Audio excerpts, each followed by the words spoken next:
بہت شکریہ جی. بسم اللہ الرحمن الرحیم. اللہم صلی وسلم وبارک علی سیدنا محمد وعلی آل محمد. نئے سال میں آپ کے ساتھ پہلا پروگرام ہے. آپ کو، آپ کے ناظرین کو نیا سال مبارک ہو. دعا کے ساتھ کہ پاکستان کے لیے اور سب کے لیے نیا سال جو ہے خوشیاں لے کے آئے. شکریہ. دیکھیں، ہم مشکلات کا شکار ہیں اور آپ کی بات درست ہے کہ روز بروز اس میں اضافہ بھی ہو رہا ہے، لیکن اللہ کریم سے ہم پر امید ہیں انشاءاللہ ہماری جدوجہد جاری ہے. صبر سے، استقامت سے ہم اپنی سیاسی جدوجہد جو ہے وہ کر رہے ہیں اور اپنی فائٹ عدالتوں میں بھی لڑ رہے ہیں، سیاسی میدان میں بھی لڑ رہے ہیں. جو ہمارے ساتھ ہو رہا ہے آپ بھی دیکھ رہے ہیں، پورا پاکستان دیکھ رہا ہے. لیکن میں یہ سمجھتا ہوں کہ انشاءاللہ ہم حوصلہ نہیں ہاریں گے. بلے پہ آپ نے بڑی تفصیلی بات کی ہے. بلہ میرے خیال میں کہیں نہیں گیا. ایک عارضی طور پہ ایک سیٹ بیک عارضی ہے، کیونکہ اصل میں تو اس کیس کو محترم پشاور ہائی کورٹ نے 9 جنوری کو سننا تھا اور سننا ہے.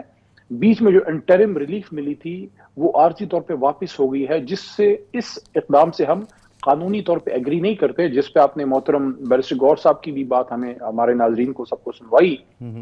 تو اس پہ ہم سپریم کورٹ جائیں گے، لیکن مین کیس ابھی ہمارا 9 جنوری کو پشاور ہائی کورٹ میں وہ لڑا جا رہا ہے انشاءاللہ، اور ہم پر امید ہیں کہ انشاءاللہ وہاں جی بلہ علی محمد ہمارا خان، ریٹین ہوگا تو آپ بھی بلہ بھی علی بھائی ہوگا آپ اور بھی بلے پر باز بھی امید ہوں گے. ہیں، آپ کی پارٹی کے چیئرمین بھی پر امید ہیں، اور وہ یہ کہتے ہیں کہ اگر بلے کا نشان نہیں ہوا تو پلان بی ہمارے پاس موجود ہوگا. لیکن یہ پرابلم کی تو بات ہے کہ اگر بلے کا نشان آپ کے پاس موجود نہیں ہوا تو پھر آپ کے جتنے کینڈیڈیٹس ہیں وہ الگ الگ انتخابی نشانات میں لڑیں گے.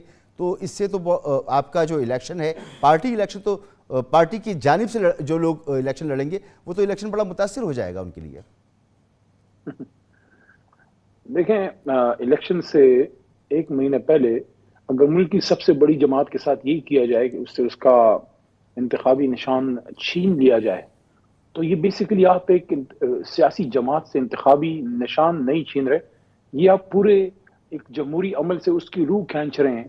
کہ اگر آپ نے مقابلے سے مین ایک حریف کو ہی سائیڈ لائن کر دیا، جو آپ نے خود اس کی تشریح بھی کی ہے کہ اگر آپ انتخابی نشان چھین لیں یا لے لیں تو اس کے بعد لوگوں کو مسئلے تو ہوں گے، ایک افراتفری ہوگی. آپ کو ہر حلقے میں جو ہے اپنے لوگوں کے لیے جو انتخابی نشان ہے اس کے لیے آپ کو سوشل میڈیا اور میڈیا یوز کرنا پڑے گا، آپ کو لسٹ بتانی پڑے گی کہ یہ ہمارے کینڈیڈیٹ ہیں. یہ ایک طرح سے الیکشن سے پہلے ہی کسی جماعت کو واک اوور دینے والی بات ہے، کسی بھی بڑے حریف کو مقابلے سے باہر کرنا.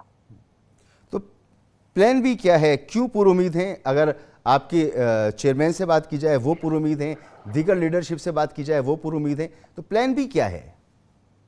دیکھیں، اس پہ میں آتا ہوں. دیکھیں، پر امید کیوں ہے؟ پر امید اس لیے ہے کہ جب ایک آدمی کے ساتھ ظلم ہوتا ہے تو اس کو یہ پتا ہوتا ہے میرے ساتھ زیادتی ہوئی، انصاف ہوگا تو مجھے میرا حق مل جائے گا. تو اگر ہم پر امید نہ ہو تو پھر ہم سیاست میں کیوں ہیں؟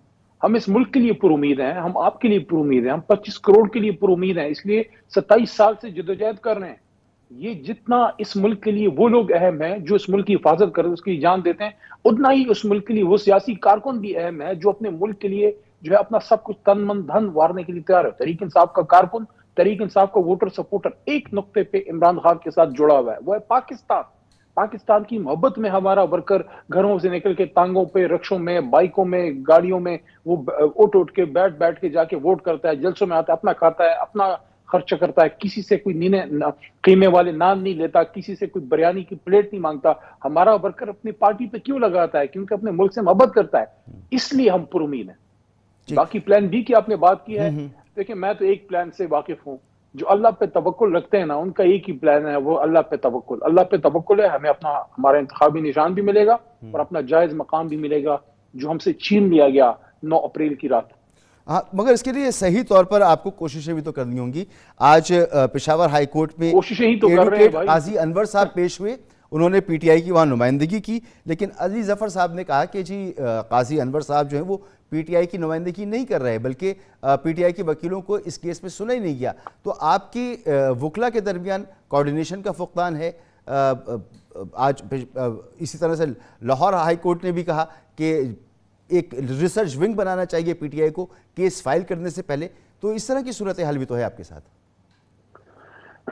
دیکھیں، ریسرچ ونگ تو سب کو بنانی چاہیے، ریسرچ ونگ تو ہمارے ہر ادارے کو بنانے چاہیے، اور وہ دیکھنا چاہیے کہ ہم کہاں ہیں اور کہاں تھے اور کہاں ہمیں ہونا چاہیے، اور ہم لوگ اس وقت دنیا میں کدھر سٹینڈ کر رہے ہیں، اور اپنی ڈیلیوری پہ بھی فوکس کرنا چاہیے. مطلب صرف یہ ہے کہ ہم دوسرے کی غلطیوں پہ تو ہماری بڑی نظر ہوتی ہے، اور سب لوگوں کی ہمارے ملک میں یہ عادت ہے، اپنے جو ہے نا آنکھ کا شتیر ہمیں جو ہے وہ نظر نہیں آتا. تو ہمیں تحریک انصاف کو میں سمجھتا ہوں کہ کسی سے مشورے لینے کی الحمدللہ ضرورت نہیں ہے.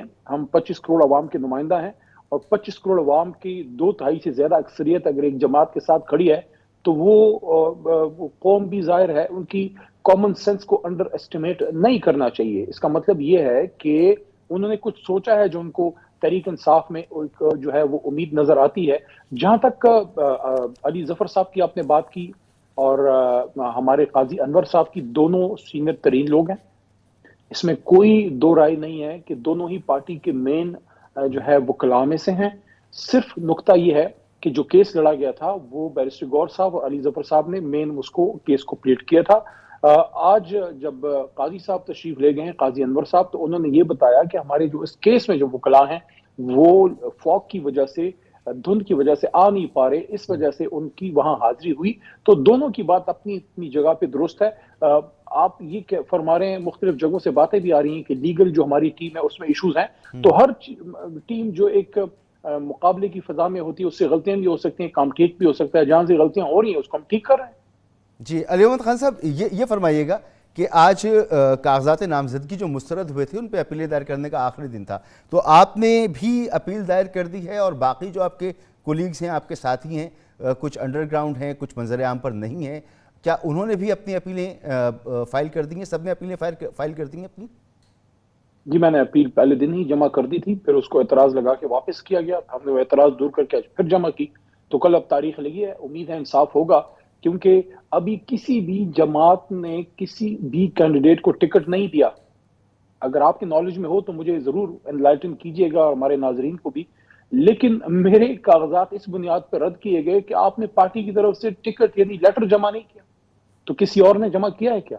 یا میرے ہی حلقے میں جس کے پاس ہوئے ہیں نامینیشن پیپرز ایکسیپٹ ہوئے ہیں، کیا انہوں نے جمع کیے ہیں؟ تو ایسے عجیب فریولس قسم کی چیزیں لگا کے، الزامات یا اعتراضات لگوا کے لوگوں کے ڈاکیومنٹس جو ہے ریجیکٹ کیے گئے ہیں. آپ ایک چیز کو دیکھیے، یہ ہمارے قوم کے اجتماعی شعور کی ایک طرح سے بے توقیری ہے کہ آپ ان کے منتخب نمائندوں کو اس طریقے سے آپ ذلیل کریں، ان کے کاغذات رد کریں، ریجیکٹ کریں. یہ آپ ان نمائندوں سے نہیں کر رہے، یہ آپ اپنی قوم سے کر رہے ہیں. آپ کی قوم کا ایک نمائندہ ہے، نمائندگی کے لیے آیا ہے، اگر کرپٹ ہے، 2 نمبر ہے، اغوا کار ہے، ڈاکو ہے، قاتل ہے، اس کو آپ آفس سے باہر نہ جانے دیں، اس کو پکڑیں، پراپر اس پہ کیس کریں. لیکن ایک عوامی نمائندہ ہے، وہ عوام کو ریپرزینٹ کرنے آیا ہے، بچوں کا کھیل بنا دیا گیا ہے. سب کے ایک دیکھیں سویپنگ، ایک تمام طریقے انصاف کے 80-90% مین لیڈرشپ کے نامینیشن پیپر ریجیکٹ کیے گئے ہیں.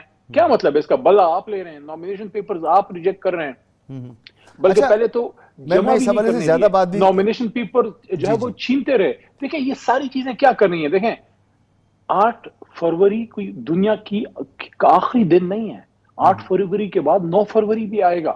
اگر ہم ایسے الیکشن کریں گے کون اس کو مانے گا؟ کیا دنیا ٹھیک. مانے گی؟ کیا علی آپ بھائی، مانیں گے؟ ایک کیا آپ سوال کا اور ضمیر میں آپ سے مانے گا؟ کرنا چاہتا ہوں، ذرا پلیز بتائیے گا کہ عمران خان صاحب سے جو ملاقات ہوتی ہے جیل میں، وہ آپ کے وکلا کی ٹیموں کی ملاقات ہوتی ہے، لیکن پارٹی قیادت میں سے وہ لوگ جو اس وقت فری ہیں، منظر عام پر ہیں، جا سکتے ہیں، وہ ہمیں جاتے ہوئے نظر نہیں آتے. آپ کی غالباً کوئی ملاقات نہیں ہوئی. شفقت ہاں جی. محمود صاحب ہیں، ان کی ملاقات یا اگر ہوئی ہے تو تواتر کے ساتھ نہیں. شفقت محمود صاحب ہیں، دیگر لوگ ہیں، وہ عمران خان صاحب سے ملنے نہیں جاتے، صرف وکلا ملنے جاتے ہیں. اس کی کوئی خاص وجہ؟ دیکھیے کور کمیٹی جس کا میں ممبر ہوں، اور میں تو ملنے جا سکتا ہوں، مطلب مجھ پہ کوئی قانونی قدغن نہیں ہے، لیکن ہمیں اجازت نہیں ملتی. ہم نے کئی بار کوشش کی ہے کور کمیٹی کی طرف سے کہ ہمارے ایک پولیٹیکل وفد کو جانے دیا جائے، کیونکہ عمران خان بہرحال ملک کے بڑے سیاسی لیڈر ہیں، سب سے بڑے سیاسی لیڈر ہیں، سب سے بڑی جماعت کے. تو ان سے فیملی ممبرز ملتے ہیں، ان سے ان کے وکلا ملتے ہیں. فیملی ممبر ظاہر ہے ان کا حق ہے، وہ گھر کے لوگ ہیں، اور وکلا کیونکہ وہ ان کو ڈیفینڈ اور ریپرزینٹ کرتے ہیں. ہم جو سیاسی لوگ ہیں ہمارا حق ہے، کیونکہ ہم ان کے سیاست کے امین ہیں، ہم ان کے سیاسی وارث ہیں. تو ہمیں ابھی تک جو ہے کوئی نظر کرم نہیں ہوئی، اور ہم کسی بھی سیاسی بندے کو ملنے کی اجازت ابھی تک نہیں مل سکی. بہرحال ہم پر امید ہے کہ انشاءاللہ جلد ہی ہمارا اپنے چیئرمین سے ایک سیاسی رابطہ کور کمیٹی کا جو ہے وہ بحال ہوگا.